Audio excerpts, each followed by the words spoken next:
Our Winning Plays podcast is back, and the Celtics are tied up at 2-2 in the Eastern Conference Finals. My name is Brian Robb. Thrilled to be joined today by Sean Sylver of 98.5 The Sports Hub. You can follow him at the Sylver Fox on Twitter. That's Sylver, Sylver. He's a hoop head. He's been all over 98.5 The Sports Hub Celtics coverage all year long on the airwaves, and quite fine writer for 98.5thesportshub.com. Sean, how are you? Thanks for coming aboard. Hey, thank you, Brian. It's great to be on this pod with you. As I said before, I'm an avid listener, so it's good to chop it up with you. Certainly after the Celtics secured a win in Game 4, I think that's a result we were looking for. It would be pretty crappy if they were down 3-1 right now and we're having this conversation. So a little bit of a lighter side to this one today. Yeah, this is going to be a different tone for sure on that front. So, I mean, we'll look more forward-looking in this pod as opposed to Game 4, but we should give Game 4 its due, even though it was decided roughly in the first 7 or 8 minutes of that one. Yeah. The storylines are obvious in terms of, the injuries. Obviously, Tatum had a great night. Derek White stepped up.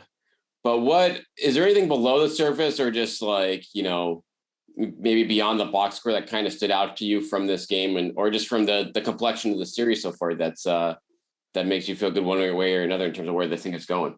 Yeah, well, I always kind of take the temperature on how the Celtics are doing based on texts I receive from friends or family. Sure.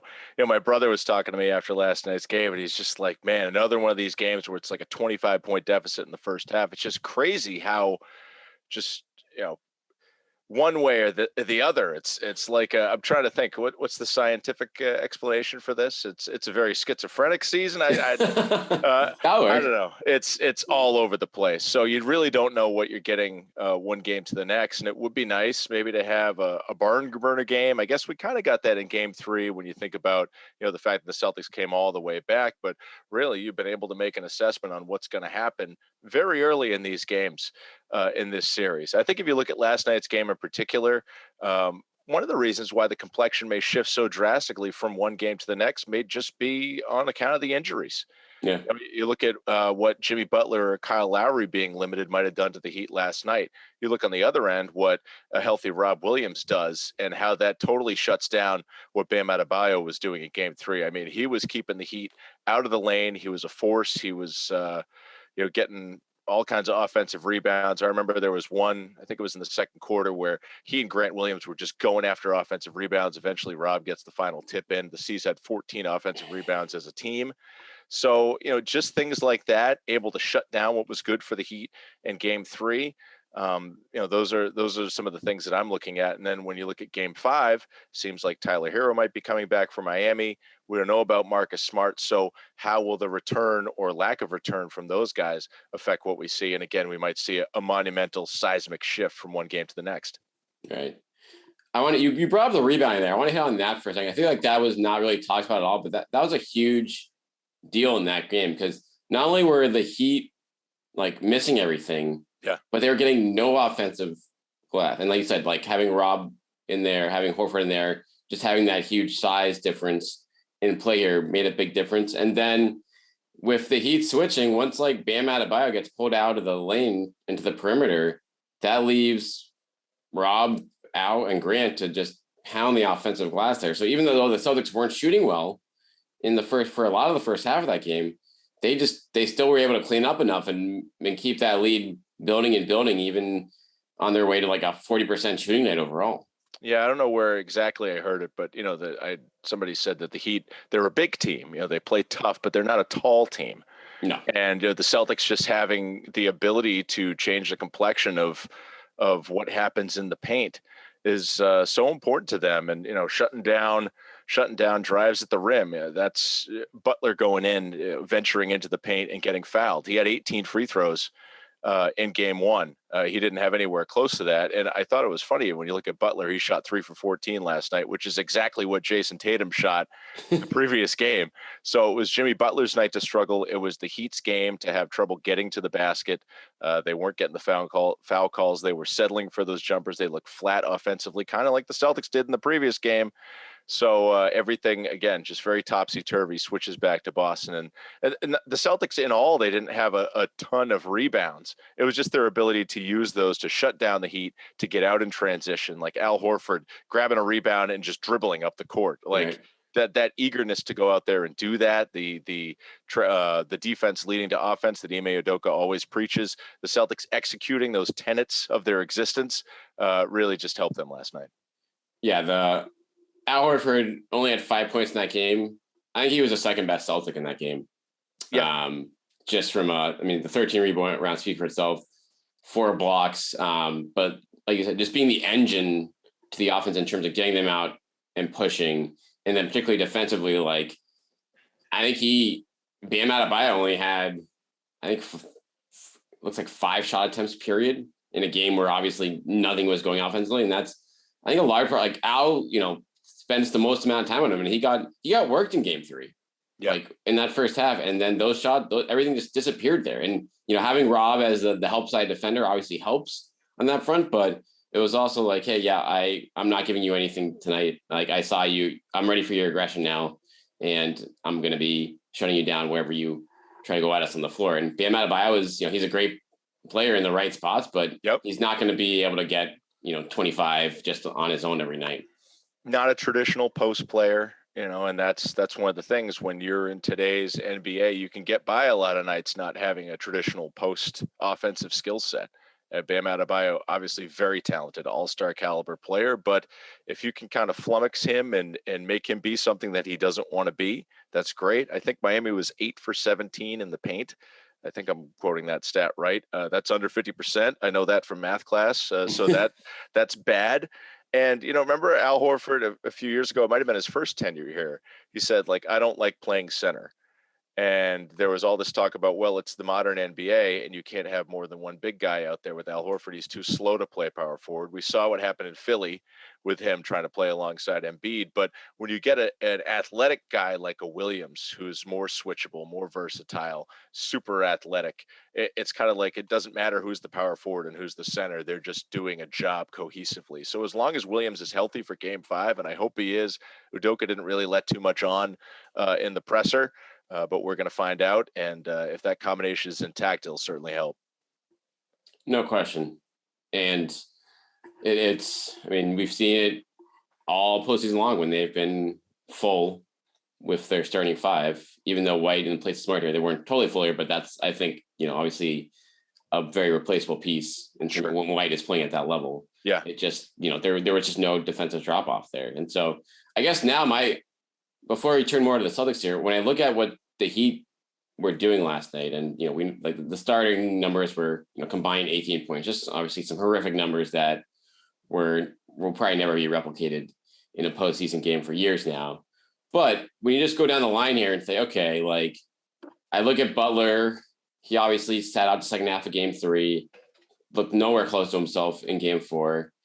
Kyle Lowry had a nice game 3. Game 4, I don't know, like Sean, it looks like he almost didn't even want to shoot, if that makes sense. Like he would drive the lane, and then the Celtics would just be playing him to pass, and that's how they got a ton of their turnovers there, I feel like. And so when you look at that part of it, Max Strus, coming back down to earth, it's hard to say like, okay, what can the Heat do here to start scoring, unless the Celtics start, dribbling the ball off their foot again and again, like they did in game 3 in one quarter of game 1. Yeah, they got to have health. They got to have facilitation, and maybe Hero can help with that. I mean, he was a 24-4 player, I think, during the regular season. So he's, as much as you may or may not like him, he's definitely a guy with multiple dimensions out there. Could kind of help. But yeah, they got to knock down shots. And Duncan Robinson even got some run. Here's a guy who played himself out of the rotation. He's such a defensive liability. So you match him up with a guy like Strus, who wasn't giving anything offensively and was getting burned defensively. I don't know how much more we're going to see of Max Strus in this series. Victor Oladipo getting going is interesting. I've always been a big Oladipo fan, and we've seen him kill the Celtics when he was on Indiana. So if Spoelstra could find a lineup that works, it sounds very oversimplified to say if he could find a lineup that works on both ends of the floor, but you got to have guys who are going to be able to give you. You can't have more than one defensive black hole on the floor at once. The Celtics are going to exploit that. They clearly showed that, and you got to have guys who can drive and dish and give the Celtics some fits, because if they're not knocking down shots and they're not getting to the rim, what is Miami really doing? Exactly. It's pretty simple when to beat a defense like this, you have to have that kind of ball movement. And this was a team last night where the reads were easy for the Celtics and the ball movement just was not there. And I don't know if we gave enough due to Derek White. I know you and I have been waiting for that to come around, the big Derek White game. And after the first quarter, in terms of points, it wasn't really there, but he went on that personal 7-0 run to start, and it just felt like he was in the middle of everything. He was on the ground a lot, which just shows he was trying to get those 50-50 balls. He was trying to be a defensive presence and have some active hands in the passing lanes, and just generally being Marcus Smart light, I guess, out there. But Derek White, filled in very well in that capacity. It was nice to see him get going as well. Yeah, the White situation, I mean, defensively, I think he's been pretty consistent all postseason long, but you just need those jolts from him. And if this is going to be a finals team, I feel like, and it doesn't have to be 20 points, but even though those 8 points to start the game, that was a game changer in so many ways. I almost have to, impacted how the Heat were going to defend them the rest of the night, being like, okay, he's actually being aggressive tonight, and we have to account for that, as opposed to the first 2 games that he played in the series. He took 6 total shots in those 2 games, and as opposed to the first quarter of game 4, he took 8 shots. So that's a huge difference. And that if he can at least provide that semblance of a threat, like that's a big deal for this offense. That's what they traded for him for. I mean, obviously the defense has been pretty consistent, like you said, but he is a guy who's been able to average 13 to 15 points in this league. He's not necessarily going to have to do this on Boston, but if he can have those double figure games, he can have those games where he doesn't take over, but just gives you a different look. You started that last statement with Brian, if they're going to be a finals team. And it's funny when you look at like game 3, it's just like, oh, wow. If the Heat are doing this to the Celtics right now, and they're not even 100%, what's the Warriors death lineup going to do to the Celtics? The Celtics do have some weaknesses, whether it's being prone to turnovers, not having guys who can dribble penetrate with super consistent manner. There's a number of different things that I could tick off, but if you've got Tatum and Brown, you got a puncher's chance, and it's going to take that supporting cast of filling in from game to game. And we've even seen it this series. In the games that the Celtics have won, they've had different supporting cast guys really step up and take on that role seriously. All right, John, we got a 2-2 series now. Game 5 usually tells a tale where this series is going to go. Then again, we saw last series in the second round, even if you lose game 5 in a dramatic fashion, it isn't necessarily over. What's your read on where this series is going now? Is this a matter of, did the Celtics figure things out in game 4 and just have a simple formula to get past them now? Or do you expect, the third counterpunch to come from Miami here and really stretching this things out? Yeah, it's really a question of how many counter punches can you have. I think you look at game 2, you probably thought that the Celtics had figured it out. And I do think that the Celtics, Miami's got a deep bench, but I do think that the Celtics have the better team. I mean, the Celtics have been favored in this series. So, Ime Udoka said in the presser today, something to the effect of, should I look up that quote? Because it was a good one. Yeah, pull it up. But it was a doozy. There's a few good ones after last night from a standpoint. Even Rob Williams, who isn't too outspoken. Did you see that one? Yeah, I saw the Rob quote. I love that because Rob has seen it the same way. You just mentioned what happened in Milwaukee in the previous series.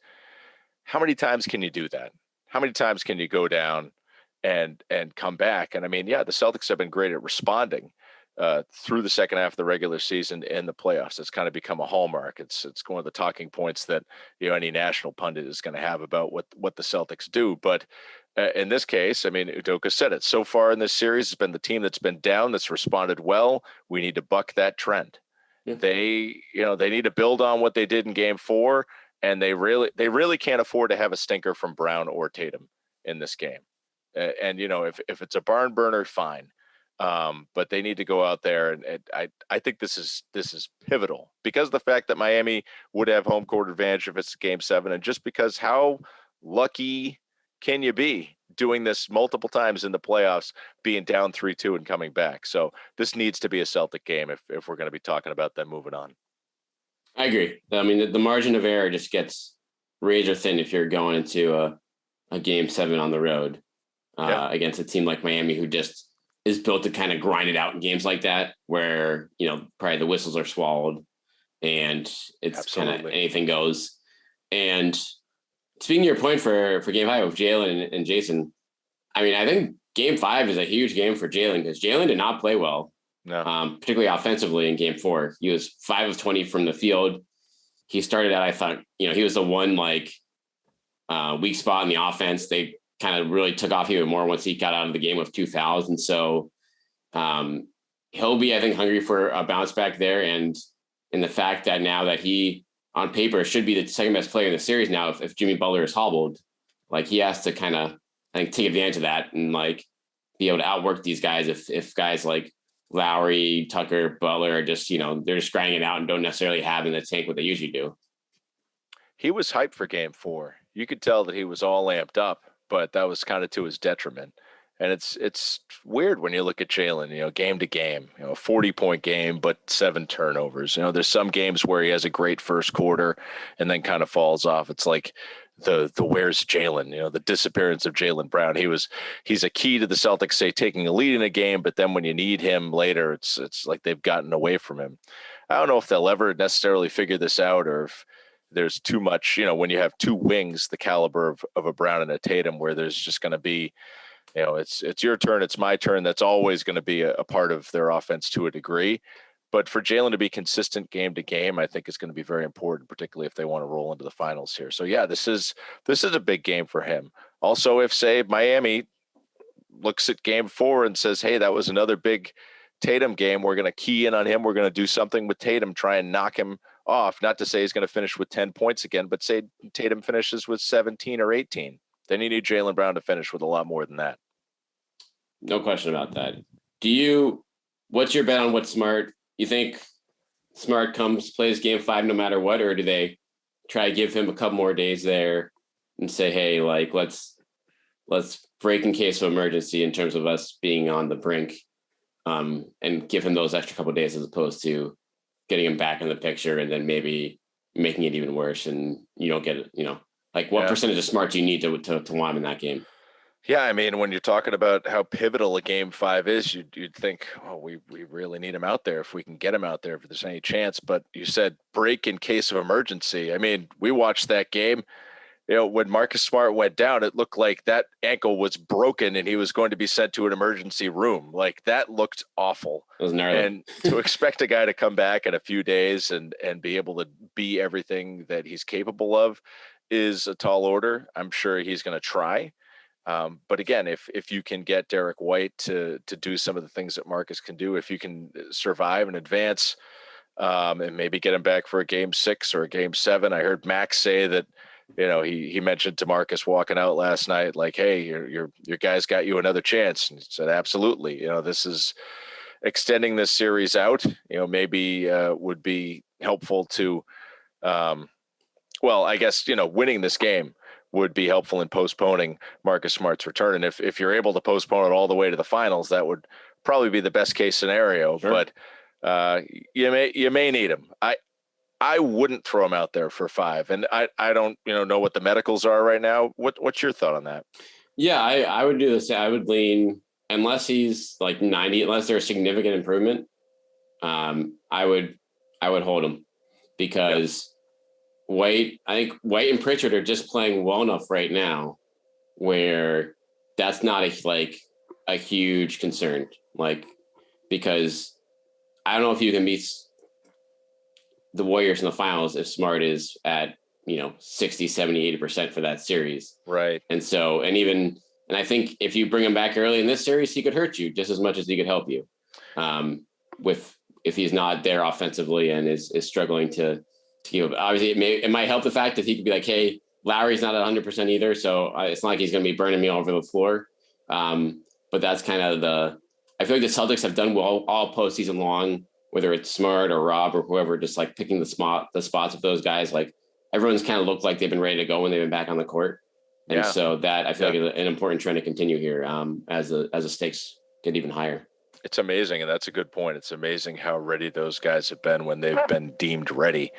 So obviously there's some feel to this, and Udoka and the Celtics medical staff, they're managing that very well. I do have a little bit of concern about the general ball handling, not so much the defense. And obviously Marcus Smart gets the defensive plaudits, but the Celtics, like straight up true ball handlers, it's a very limited list, guys that you can trust. And if Miami is healthy enough to blitz and just kind of make things difficult for the Celtics bringing the ball up or getting the ball, getting set into their offense, that's a concern for me. But there's ways around that. The Celtics have shown that in games where they've not had Marcus Smart healthy, not only in this series, but also with Milwaukee. And Milwaukee, another, highly effective defensive team. So yeah, I'd let it ride and see if we can get him back. It's tough to really just be looking ahead like, oh man, we got to worry about the Warriors, but when you got Miami in front of you, but it would be a best case scenario to have Marcus Smart ready for the Warriors, particularly if those Warriors are nice and downy, soft and snuggle fresh, or if they sweep the Mavericks and can have like a week of rest here. Yeah, they'll certainly be maybe a little rusty if the Celtics are able to get that far. But all right, but yeah, let's wrap up this. How's this going to play out?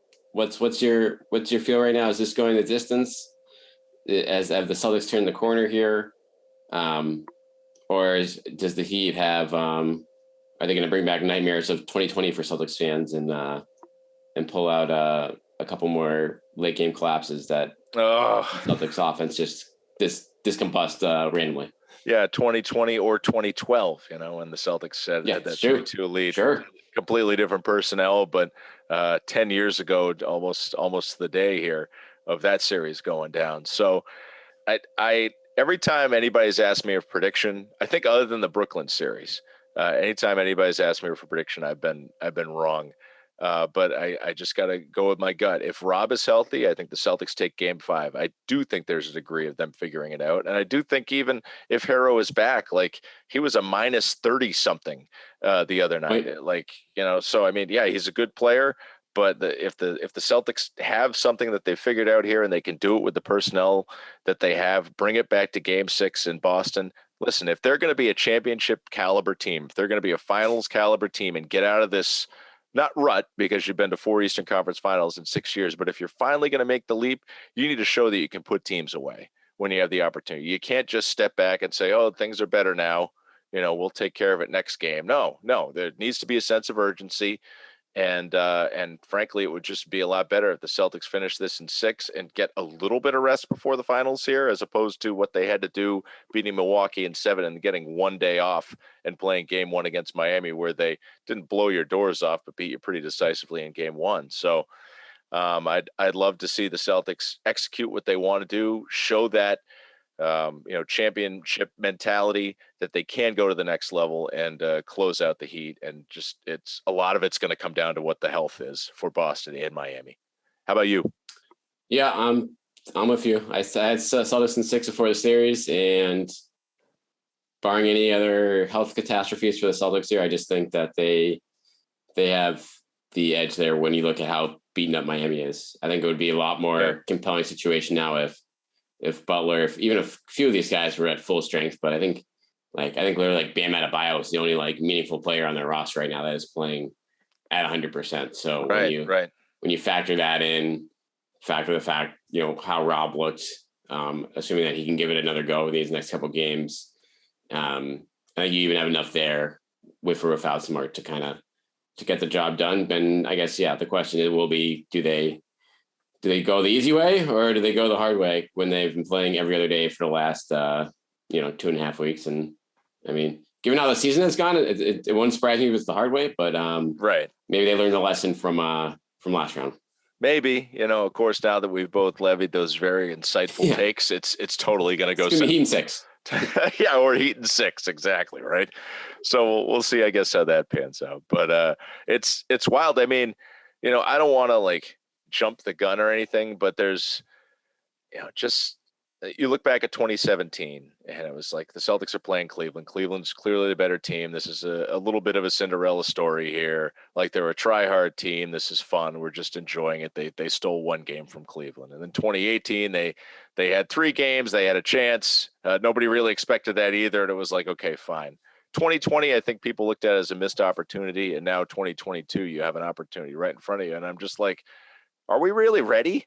Like, are we ready? This kind of happened real fast. I mean, New Year's came, and one of my resolutions was not to buy an NBA Finals ticket. It's just crazy how this has all come together. And again, I don't want to jinx anything, but here they are on the doorstep. That just kind of underscores the importance of the Celtics making that step mentally. They've shown that they're capable talent-wise of playing at a high level, but making the step mentally to close out a series and go on to the finals for the first time in 12 years. Nuts. It would be do they make DVDs anymore about championship runs? Does that exist anymore? Like the Blu-ray, whatever it is, the turnaround, if they pull this off, that would be compelling. A compelling film. That would be very compelling. You get enough sleep, you ready for a deep run here if needed? No, I mean, I think every writer, reporter, etc. will be desperately looking for this series wrap in 6. Yeah. Particularly if the Celtics advance, and there'll be 6-hour plane fights on our docket for the next few weeks if that's the case. So, but yeah, these 8:45 starts are killer. Oh my gosh. Doesn't matter if you're writing about the game or just watching the game at home. It's a good thing they didn't do this all postseason. That's all I can say. To correct me if I'm wrong, I've been a little bit out of it, like post-pandemic or during the pandemic, wherever we are in the stage of the pandemic. And it's obviously been a long time since the Celtics were in the finals. And I felt an urgency to be there for tip-off every single night. But the finals games start even later, right? Like after 9. Yeah, after like 9. 9:15. Get your coffee ready. Oh, my gosh. Yeah, so they don't have to worry about that yet. But yeah, this has been a little sneak preview of that in these last 2 weeks here. But Sean, we will hopefully be revisiting with you in another week or two, perhaps discussing those games. But make sure you're following him on Twitter at the Sylver Fox. That's Sylver, SYLVER Fox. Checking Sean out regularly on weekends at 98.5 Sports Hub. Also does a lot of anchoring of the Celtics radio broadcast and post game on there as well. So make sure, if you were driving around or just listening from wherever to these games, to Granny and Max, you check out Sean at halftime and for post game for these weekend games as well. Yeah, I think if there's a game 7, I will be working that. Ooh, so that could be a good one. Yeah, could definitely be a good one. I know for the Bucks game 7, there was a lot of elation from the people coming out, and it was kind of fun. So we'll certainly see how this one goes. It's going to be wild. This season hasn't. It certainly hasn't given us what we've expected at any point in time. And the surprise is fun. This is why we watch sports. This is why we get invested in it. So let's hope for good things coming up in the days and weeks ahead. Yep, everyone buckle up. We'll be exciting next few days, and we'll be back with you guys regularly coming up in the weekend. Break down Game 5 and Game 6, and either look ahead to an NBA Finals matchup or put a bow on this Celtics season. But thanks again, Sean, for hopping on. Thanks, B-Rob. Rate, review, subscribe to Wing Plays Pod, iTunes, Spotify, wherever you get us. We appreciate it. And we'll talk to you guys later this week.